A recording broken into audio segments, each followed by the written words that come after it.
Joel Priest is a math department member here. This is his 9th year at Darrow School. In his time here, he's held many roles, including diversity co-coordinator, math department chair, outdoor ed guru, a long list.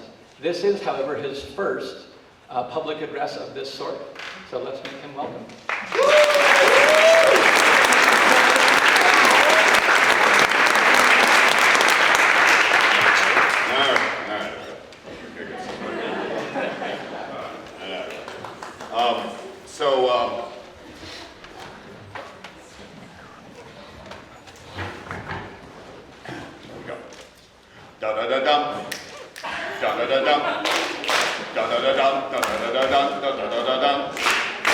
Thank you. So, I've been called to speak to you on the theme of family and its interconnections to life at Darrow. When our facilities director, Jim Bennett, heard that I had been tapped for the speechifying, he jokingly suggested that I should sing it, like I occasionally do when I sing pop songs for musical chairs before hands to work. I knew immediately that he was right. I had to sing this speech. But what to sing and what to sing about? 9 years ago, I said yes to a job offer that was the right place for me, not only professionally, but personally, for me, for my wife, and my 2 young sons. Darrow quickly became our family's home. I've been working in secondary education and outdoor education for over 30 years, and all but 2 of those years have been spent in residential communities like Darrow, where closeness, familiarity, and intensity of the 24/7 work can feel both life-enhancing and overwhelming, just like family. I knew that there was a vast catalog of songs with themes about family, parenthood, sisterhood, brotherhood. I picked the helpful brains of a bunch of faculty and students and came up with a long list. So, the first and easiest task was to decide what not to sing. We all know that there are times in our families or life at Darrow where we feel like we're taking crazy pills. But that is not why we're here today. There is no need to wallow in the grim or demented.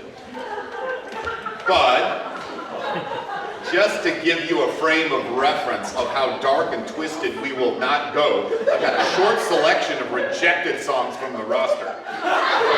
Mama just killed a man, put a gun against his head, pulled my trigger, now he's dead. Papa was a rolling stone, wherever he laid his hat was his home. Mother, do you think they'll drop the bomb? I will be your father figure, put your tiny hand in mine. I will be your preacher, teacher, anything you have in mind. I turned 21 in prison, doing life without parole. Go on, Siri, right? Mama tried. Oh, the cat's in the cradle and the silver the man in the moon. When you're coming home, Dad, I don't know when. We'll get together then. Yeah, you know we'll have a good time then. Okay, maybe now you can relax.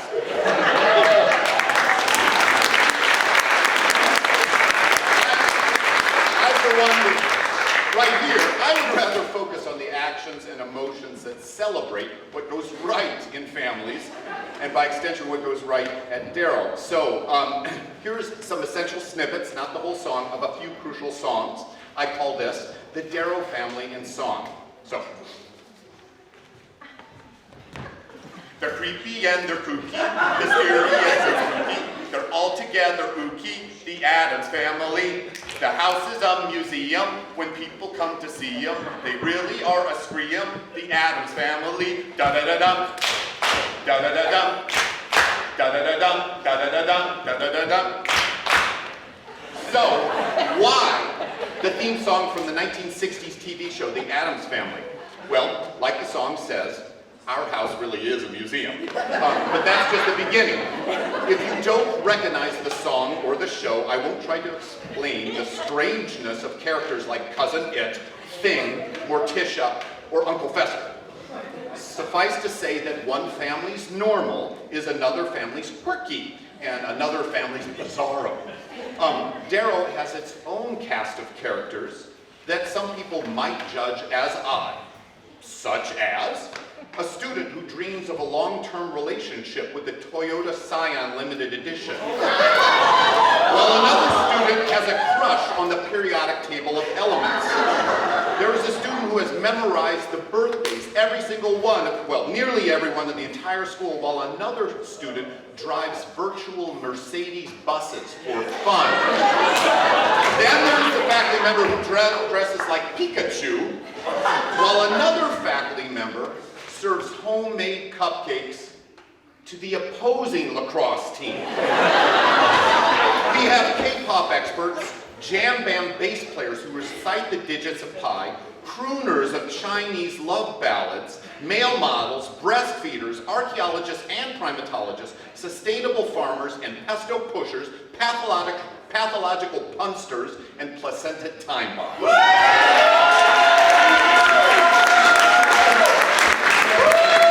You know who you are. Outsiders are certainly free to judge, but within the Darrow family, we know that when the going gets weird, the weird turn pro. Thank you, Hunter S. Thompson. We lay claim to the weird and quirky because sometimes it can lead students to say things like, this is the first place where I can really feel like myself. Tradition, tradition, tradition, tradition. Who day and night must scramble for a living, feed a wife and children, say his daily prayers, and has the right as master of the house to have the final word at home. The papa, the papa, the papa, the papa.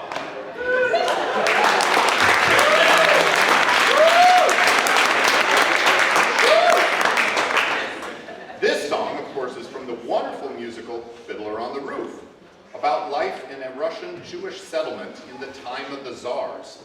And while we can call out the retro-patriarchy of the line that I just sang, it's worthwhile to note that the rest of the song chronicles all of the traditional roles that mothers, sons, daughters, and other villagers play to keep life in balance. Balance like a fiddler on the roof.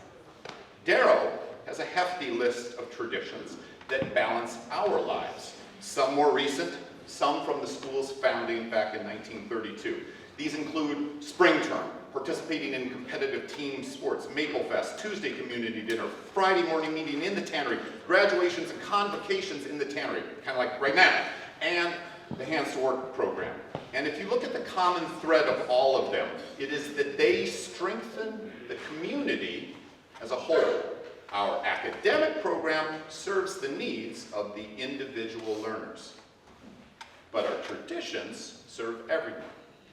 We may not worship as the Shakers did on this site for 150 years, but our traditions ensure that we get to see how the whole is greater than the sum of the parts.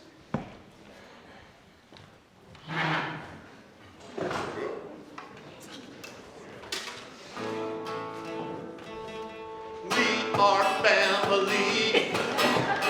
I got all my sisters and me. We are family. Get up, everybody, and sing. Yeah.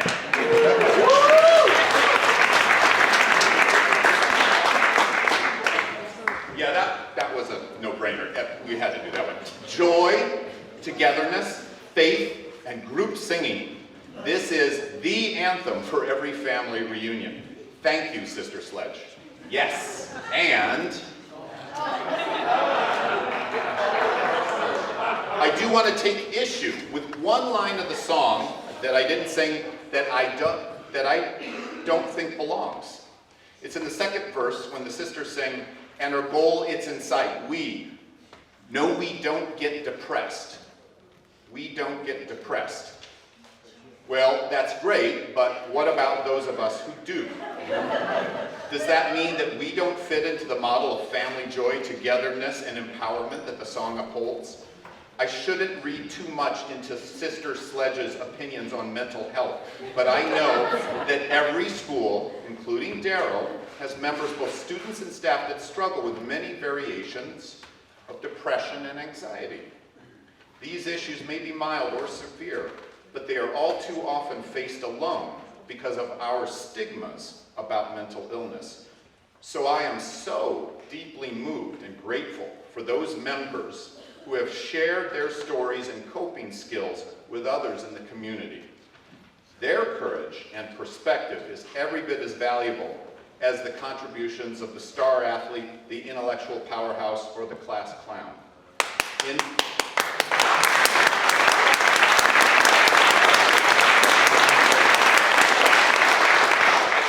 And in turn, some of those folks who are working through these issues have reported that being nested in the positive community of Darrow helps so very much. Here's a story of a lovely lady who was bringing up 3 very lovely girls. All of them had hair of gold, just like their mother, the youngest one in curls. Here's a story of a man named Brady who was bringing up the 3 boys of his own. They were 4 men living all together, yet they were all alone till the one day when the lady met this fellow, and they knew it was much more than a hunch, that this group must somehow form a family. That's the way they all became the Brady Bunch, the Brady Bunch. So if you look up the definition of blended family in the dictionary, it says a group that somehow forms a family. That's what it says. I'm just kidding. But you should know that while the Brady Bunch was a pretty typical TV sitcom, in most ways, they were a novel and somewhat risky for the late 1960s in that they were a blended family. And blended families are just one of the many types who don't fit into the nuclear family norm of a heterosexual male and female living together with their biological children and no one else. As Maddie noted, and I'm grateful for, this cuts off several pages of text here, but she noted the exhibit in the Jolene Art Center of In Our Family, showcasing a more inclusive and expansive view of what it means, including LGBTQ families, multi-generational extended families, families created through adoption or foster care, single-parent households, widows with kids, interracial families, international families, immigrant families, families living with disabilities, even families that have chosen not to have children. I am proud that Darrow is full of unique and varied families just like these, both among the students and the staff. My wife and I are white. Our 2 sons are black. Adoption brought us together in a forever family. When we venture out into the world, we face all sorts of assumptions about what a real family should look like, what white people should or shouldn't do, and what black people should or shouldn't do. And the work of confronting stereotypes, white privilege, and racial oppression is made easier by living in a community that loves and supports families like us.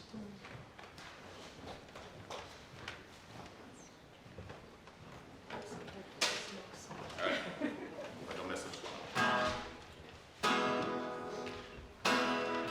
There are moments that the words don't reach. There is suffering too terrible to name. You hold your child as tight as you can and push away the unimaginable. The moments when you're in so deep, it feels easier to just swim down. The Hamiltons move uptown and learn to live with the unimaginable.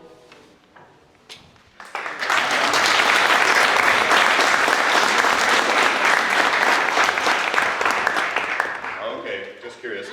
How many people in this room have heard this song, or others from the musical Hamilton? Okay. Now, how many of you have actually seen the musical live? Oh, lucky ducks. So it took me a long time before I could listen to that song without becoming a tear-stained wreck of a human being. I may lose it again now, even though I've been practicing really hard to not cry. Remember back in the beginning when I promised that I would not wallow in grim despair? It may seem like I'm violating that pledge to sing a song about a husband and wife who are dealing with the unimaginable grief of the sudden death of their son. Boo, Mr. Priest, you're bringing us down. But wait, for those of you who know the song, you know about the lyrics at the end that reveal a very different emotion. There are moments that the words don't reach. There is a grace too powerful to name. We push away what we can never understand. We push away the unimaginable. Forgiveness. Can you imagine? The gist is, for those of you who don't know it, is that in the midst of their deepest sorrow, the husband and wife reconcile about his earlier transgressions. All of us have made mistakes, some of them quite terrible. Teachers have offended students. Students have cursed their friends and peers. Faculty have undercut or badmouthed their colleagues. Students have lashed out unreasonably against their teachers. All of these wounds start to heal with a heartfelt apology and a commitment to change one's behavior. But the gift of forgiveness on the part of the hurt party is the ultimate balm. Holding on to hurt is work. Forgiveness sets you free. I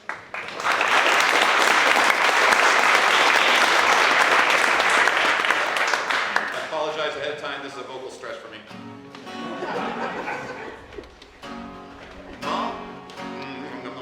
Mother, there's too many of you crying. Brother, there's far too many of you dying. You know we gotta find a way to bring some loving here today. Hey.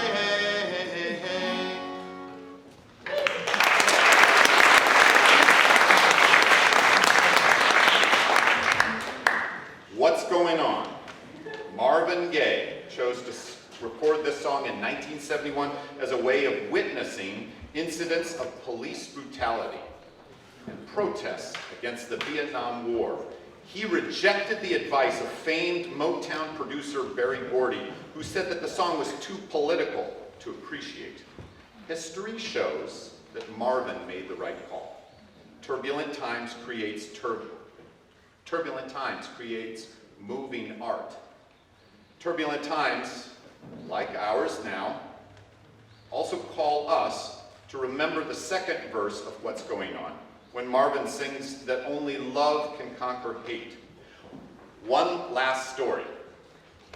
Over spring break, I went to visit my beloved Uncle David down in Louisiana for 3 days. My dad passed away 2 years ago, and his brother David is one of my closest relatives. There are few people as kind-hearted, thoughtful, and easygoing as my Uncle David.